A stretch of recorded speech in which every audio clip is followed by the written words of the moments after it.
Estamos aqui com o Ricardo Rocha Tavares, que é acadêmico da filosofia da PUC Paraná, na disciplina de estágio supervisionado, e ele vai nos falar sobre o tema do estágio supervisionado dele, né, e nos fornecer as informações que ele forneceria para os alunos, né, em sala de aula ou na intervenção como ele fizesse. Diga, Ricardo, qual é o seu tema de intervenção? Olá, muito boa noite. O meu projeto de intervenção vai ser feito no Colégio Estadual Jaime Canet. A princípio vai ser aplicado a alunos de segundo ano e vai ser aplicado assim, ao tema de filosofia política. E eu quero abordar a filosofia política de Rousseau com seu justnaturalismo. O que eu vou abordar mais assim seria a origem da desigualdade e o direito da dignidade, né, que o filósofo acaba abordando também. Bom, vamos lá. Jean-Jacques Rousseau, ele tem a sua principal obra justamente essa questão do discurso sobre a origem e os fundamentos da desigualdade entre os homens e do contrato social. Ele é um suíço, nasceu em Gênebra, viveu em 1742 até sua morte em Paris, que é 1778, onde fervilhavam as ideias liberais. Foi um importante intelectual para a constituição de um Estado como organizador da sociedade civil, assim como se conhece hoje. Para Rousseau, o homem ele nasceria bom, mas seria corrompido ao sair de seu estado natural. Para o filósofo, dessa mesma forma, o homem nasceria livre. Por toda parte se encontraria acorrentado por fatores como sua própria vaidade, fruto da corrupção do coração. Se o homem acaba nascendo livre, né, então de que forma que ele vai se corromper? Então, para o filósofo, ele diz que a sociedade é que corrompe o homem. E isso acontece através de sentimentos como ciúmes, inveja, ira, amor, principalmente a bens materiais, ganância que desvia o homem de seu estado natural. Essas observações feitas pelo filósofo são fáceis de ser constatadas, principalmente no cotidiano, que basta observar o trânsito, né? Ver o estresse que tudo isso gera, a violência que acaba sendo causada, a ganância, a vaidade, entre outras situações que são inseridas em nossa vida cotidiana, contemporânea. Principalmente através do trânsito que fica fácil de entender esse sentimento de Rousseau, que acaba transformando esse estado anormal em uma coisa normal para a gente no dia a dia. Bom, assim como já citado acima, são várias as causas que corrompem o homem.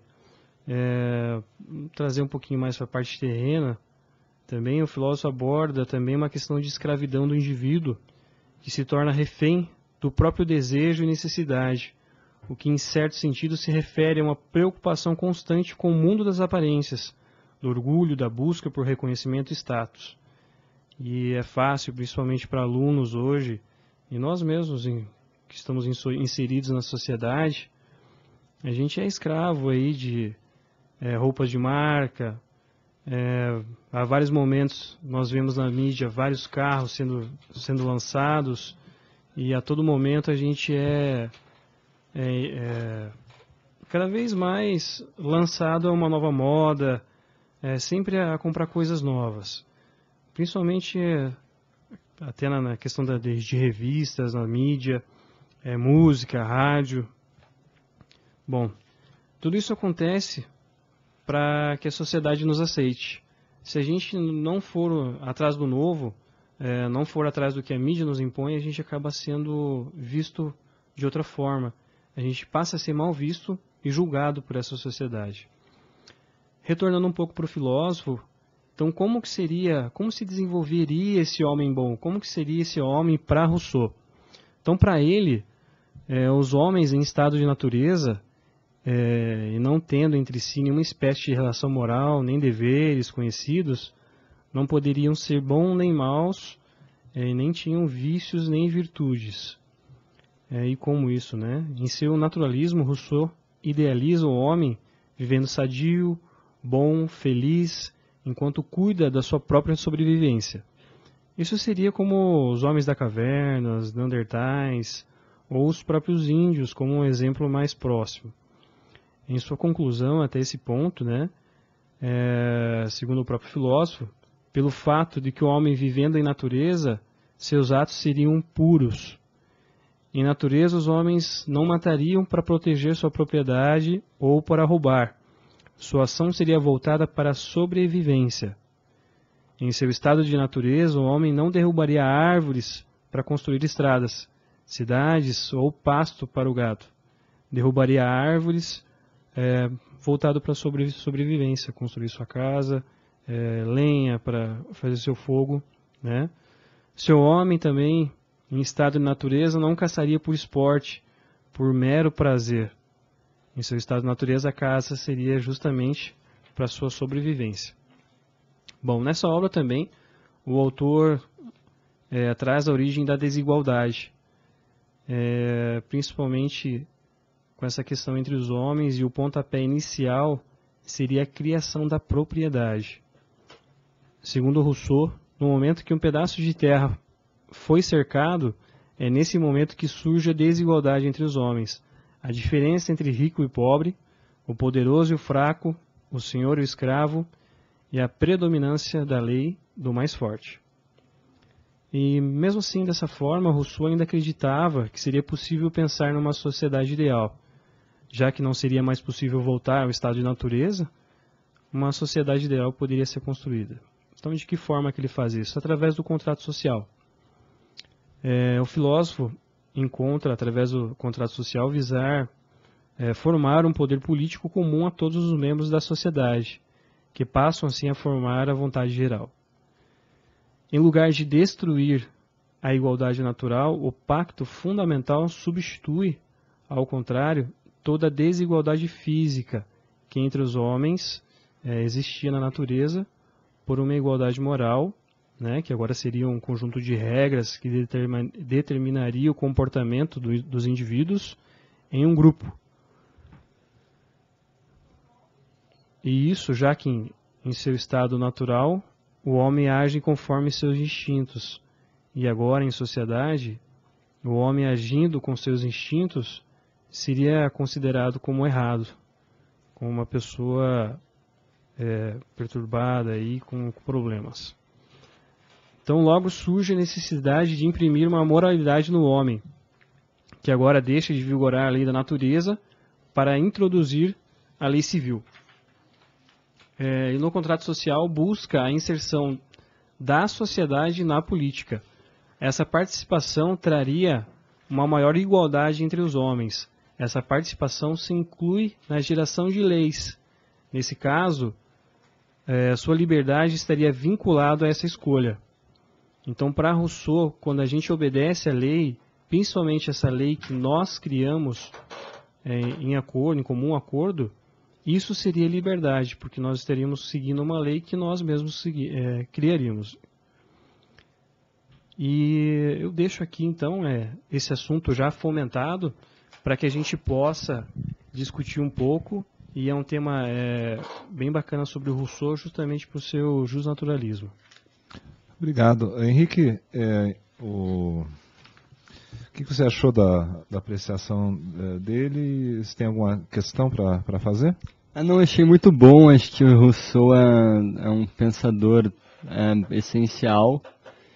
E o que eu gostaria de te perguntar, na verdade, só fazer uma questão, como que na tua concepção o aparato conceitual que a filosofia política de Rousseau fornece serviria, por assim dizer, de munição aos alunos para compreender a realidade social deles, ou a realidade social contemporânea?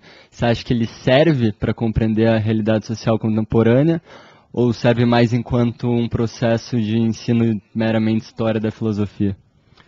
O pensador Rousseau ele é muito importante para o pensamento filosófico, principalmente para o aluno de ensino médio, porque é uma pessoa que um filósofo que aborda justamente a propriedade.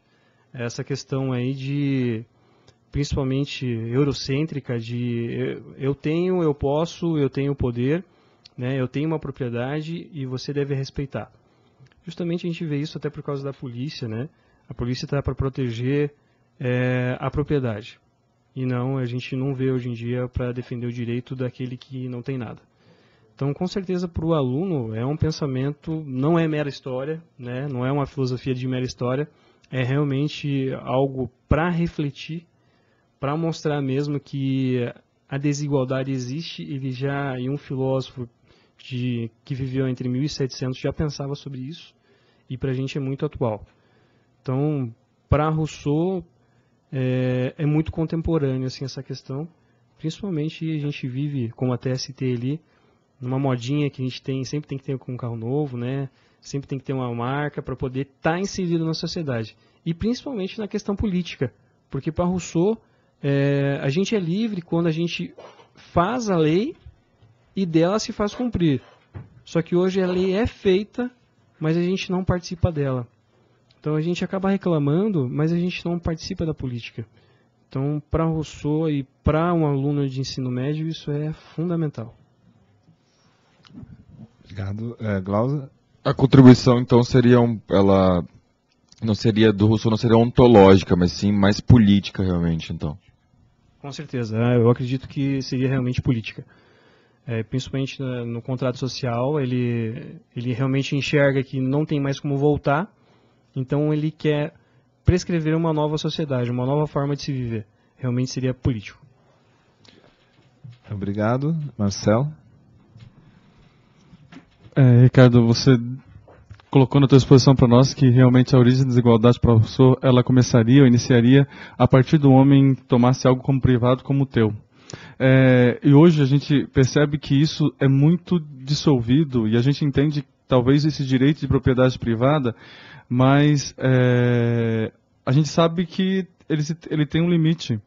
E talvez para você, eu queria que você falasse para nós assim, como Rousseau entendesse esse limite. Porque a partir do momento que eu tenho algo privado, que ele começa a tomar a parte do outro, talvez esse seria o excesso? Ou como você entende, talvez, ou como você possa ter percebido, esse limite da propriedade privada que indica para mim assim, não, agora que é a corrupção. Até realmente quando a gente conversa com um aluno assim, do médio, que a gente começa a conversar, ter uma conversa mais crítica sobre partidos de esquerda, comunismo, socialismo, que a gente pensa ou fala, por exemplo, vamos pegar exemplos como Cuba, que tem padrões em certo algumas coisas, que o bem público, que o bem privado, ele é bem mais reduzido. Todo mundo se desespera e acha isso algo de outro mundo, algo que realmente não pode acontecer, não pode vir a acontecer numa realidade. Então, eu acho que se perde, talvez, hoje principalmente, talvez pelas N instituições privadas que hoje demandam um poder muito grande no nosso país. Então, perde essa compreensão de até onde vai, talvez, esse limite da propriedade privada, do meu, que eu posso ter, para entender até onde realmente ela possa trazer esse mal. Com certeza. Assim, até aborda Rousseau, né? Como é muito sucinto, a gente tem que resumir bastante. Mas o que acontece com essa propriedade privada que ele diz que corrompe o homem? A partir do momento que se limita um espaço de terra e que eu digo é meu, agora é meu. Antes, digamos que uma pessoa com fome, ele ia lá, plantaria, colheria e comeria. Agora, com esse espaço de terra limitado, essa pessoa tem que empregar sua força de trabalho para quem cercou esse pedaço de terra. Então, é a partir desse momento que se corrompe, que ele vai se corromper. Então, o homem acaba sendo submisso a essa pessoa, ele acaba aceitando, né? Esse pedaço de terra é meu, o outro próximo aceita, e para que ele possa ter um ganho, se alimentar e ter proveito dessa terra, ele acaba se corrompendo, porque ele vai acabar sendo um escravo, vai ter que trabalhar para essa pessoa, né? Então acaba sendo complicado. Na questão assim de até onde vai esse privado, agora eu não consigo lembrar, mas acredito que na Europa existiam espaços públicos para que as pessoas pudessem plantar. Então as pessoas poderiam chegar lá com um pedaço de terra plantavam, colhiam, e outra pessoa poderia usar os espaços de terra de uma forma quase que comunitária. Agora eu não recordo para poder fundamentar, mas isso aconteceria. Então, hoje, para a gente, tudo tem que ter um limite. Se eu quero plantar alguma coisa, eu tenho que ter um sítio. Se eu quero ter uma forma mais orgânica, eu tenho que ter um espaço de terra meu para que eu possa plantar. Então, hoje em dia, a gente não realmente, principalmente no Brasil, a gente não consegue mais ter um espaço público para que se possa fazer o cultivo de alguma coisa ou usar para outras coisas. Realmente essa questão da relação de Cuba é bem interessante, porque o espaço privado realmente é mínimo e onde o restante é mais público, né? Eu não saberia fundamentar melhor essa questão, mas espero que tenha respondido um pouco para você. Só para encerrar, eu gostaria de lembrar da canção do samba de 1931, se não me engano, do Wilson Batista, chamado Chico Brito, onde ele diz assim, citando Rousseau sem saber que Rousseau existia: se o homem nasceu bom e bom não se conservou, a culpa é da sociedade que o transformou.